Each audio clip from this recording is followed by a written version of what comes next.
नमस्कार दोस्तों, आज बात करेंगे क्या अपडेटेड रिटर्न ITR यू के अंदर क्या मैं अपडेटेड रिटर्न के ज़रिए रिफंड को क्लेम कर सकता हूं, लॉस को बढ़ा सकता हूं या लॉस को क्लेम कर सकता हूं, लॉस को कैरी फॉरवर्ड कर सकता हूं या रिफंड अमाउंट को बढ़ा सकता हूं, या मैंने जो ITR फाइल करी है मिस्टेक कर दिया है, ये गलत ITR फाइल कर दिया है, क्या उसको अपडेटेड रिटर्न के ज़रिए ठीक कर सकता हूं।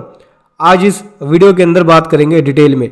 चलिए इसको डिटेल में समझते हैं। उससे पहले बताना चाहूँगा, जो भी भाई बंधु मेरे चैनल पे पहली बार है, इस वीडियो को पहली बार देख रहे हैं, जिन्होंने अभी तक सब्सक्राइब नहीं किया सब्सक्राइब कर लीजिए, साथ साथ बेल आइकन पे भी क्लिक कर लीजिए ताकि इस तरह का आपको कंटेंट मिलता रहे।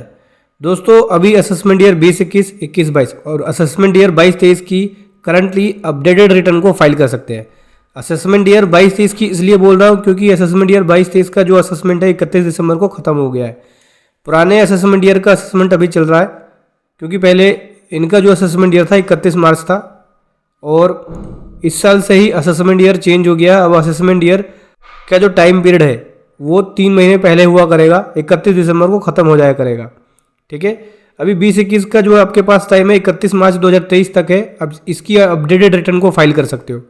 देखो अपडेटेड रिटर्न कौन फाइल कर सकता है? ऐसा पर्सन जिसने कभी ITR फाइल नहीं करी है अपडेटेड रिटर्न के जरिए अपनी ITR को फाइल कर सकता है। ऐसा पर्सन जिसने अपनी रिटर्न फाइल करी है ओरिजिनल रिटर्न वो कर सकता है। अगर उसकी रिटर्न में उसको लगता है कि उसने कुछ मिस्टेक कर दी है या गलत इन्फॉर्मेशन दे दी है तो अपडेटेड रिटर्न के जरिए अपनी मिस्टेक को सुधार सकता है। जिसने बिलेटेड रिटर्न फाइल करी है वो भी कर सकता है अपडेटेड रिटर्न को फाइल, और जिसने रिवाइज रिटर्न फाइल करी है वो भी यहाँ पे अपडेटेड रिटर्न को फाइल कर सकता है। ध्यान रखना, अपडेटेड रिटर्न रिवाइज नहीं होती। तो सभी पर्सन कर सकते हैं जिसने पहले एक बार ITR फाइल करी है, ओरिजिनल फाइल करी है, उसको रिवाइज किया है तो भी कर सकता है अपडेटेड रिटर्न। ठीक है, मान के चलिए कि ओरिजिनल फाइल करी, कोई मिस्टेक हो गया, फिर उसने रिवाइज किया, फिर मिस्टेक हो गई, उसके पास तीसरा मौका मिलेगा अपडेटेड रिटर्न के जरिए अपनी मिस्टेक को सुधारने का।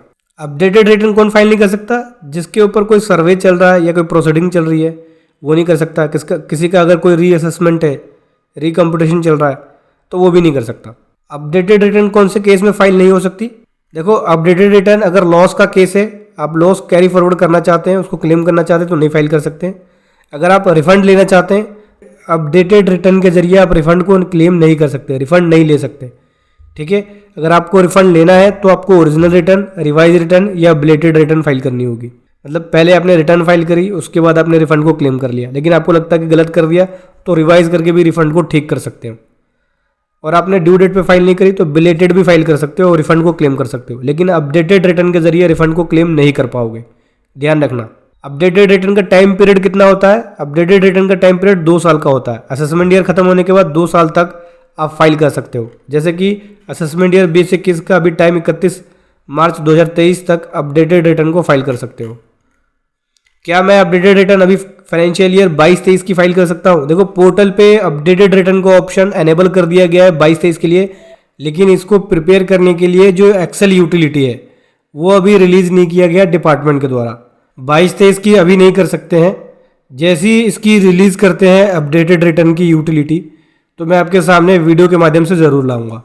इसके बाद देखो अपडेटेड रिटर्न के अंदर एडिशनल टैक्स लायबिलिटी लगती है। एडिशनल टैक्स लायबिलिटी क्या है? अगर रिटर्न 12 मंथ तक फाइल कर रहे हो तो उस केस में 25% की पेनल्टी लगेगी। ठीक है, और रिटर्न अगर आप अपडेटेड रिटर्न 12 से 24 मंथ के अंदर फाइल कर रहे हो तो 50% की पेनल्टी लग जाती है एडिशनल। ठीक है, टैक्स के ऊपर एडिशनल पेनल्टी लगती है, जितना टैक्स होगा उसका 25% ये 50% पेनल्टी लगती है।